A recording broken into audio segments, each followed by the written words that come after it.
Ano, halos mapuno ng kuan. Tricycle na kinating ang ating kuan, compound. Oh. Ayan. Ang dami nating nahakot na tricycle, mga kabubog. Bangsaw. Ang kainis pa. Ayan, oh.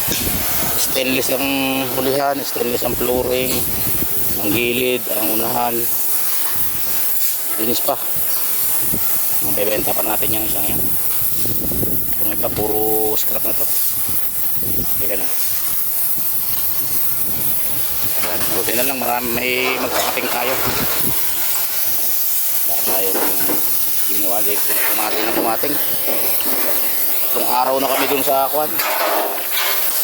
Itong araw na kami dun sa talyer. Hindi pa rin namin tapos. Kaya nga muna kami kahapon, saka ngayon Lunes na ulit. Yan, o. Ito yung katunayan na higit 40 na yung kuha natin, nakating natin na tricycle. Kasi yan, higit 40 ang bubong na yan, bubong sa single sa pinaka side ng driver. Higit 40 ang bubong na yan, no? May natutunan din tayo, mga kabubog, dito sa pagpakating ng ganitong kuha, ng ganitong tricycle, no? Pagka mga sinauna at makakakuha tayo ng kuhan, reupor, medyo makakabawi-bawi tayo. Pero pagka puro kuhan, buuan, lugis ka magkakating. Kasi ang bagal niyang katingin. Tanggalan mo pa siya ng bubong, ng mga goma, mga kung ano-ano, mga burluloy. Bago makating isang sidecar, gumugugol ng oras. Kaya kailangan dito magaling kang mag-estimate ng kuan, ng pagkakating, gaano katagal katingin, tapos yung sa pagpipresyo, kailangan kabisado mo kung magkano ang kakalabasan ng isang kuan, ng isang sidecar. Gawa ng kuan mahal ang gas, mahal ang oxygen. Tapos mahal din ang bayad sa kuan, sa taga-cutting. Ang taga-cutting ko 1,000 isang araw eh. So may makukuha ka namang mura na magkakating, pero mabagal pa magkating, ano.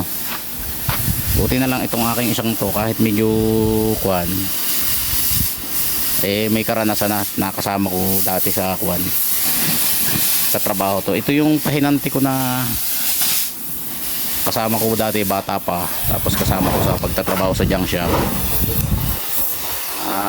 Hiniram sa akin hindi na ibinalik ngayon, pinayagan na ulit bumalik. Itong taon siyang nawala at ngayon kasama na ulit natin. So ang kagandahan nitong may ganitong may karanasan tao, marunong siyang magbaklas, marunong siyang mag-cutting, marunong mag-welding, no, marunong mag-segregate ng kalakal. Kasi 2 taon nating nakasama to sa malaking junk shop, no? Kaya buti na lang bumalik sa akin. Ayun, may magkakating na ulit tayong regular, kasi na-extra pa tayo marami naman akong magkakating, kaso ini-extra ko lang, no? Gawa ng mga taga-pamili ko rin ng buti. Kahit na 1,000 isang araw nila, pero pag namili sila, mas malaki naman ang kikitain ko sa kanila, no? So siya rin ang nag-aalaga ng aking mga baboy, no? Kaya kahit pa paano kuwan tayo. Bali 3 yung kuwan natin ngayon, tao na ngayon. Bali 5 sila, ano, isang babaeng receiver, cashier, tapos 3 pahinante, 2 pahinante. Yung isa iwan lagi dito sa bodega. Walang ginawa kundi mag-cutting, magbaklas, no? So yun lang muna sa ngayon ang update sa ating junk shop business.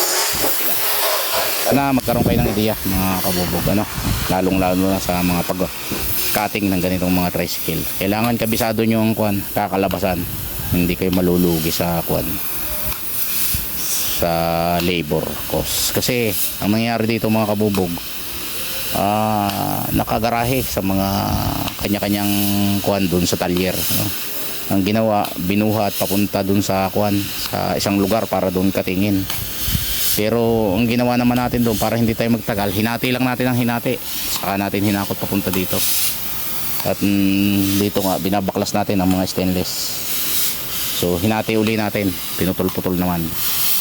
Doon hinati yung bardang itaas at yung ibaba, magkahiwalay. So ngayon tanggalin natin lahat ng stainless. Ano? Kaya pati dito sa bodega tagsa ang bakal natin. So yun lang muna mga kabubog sa pagkakataong ito.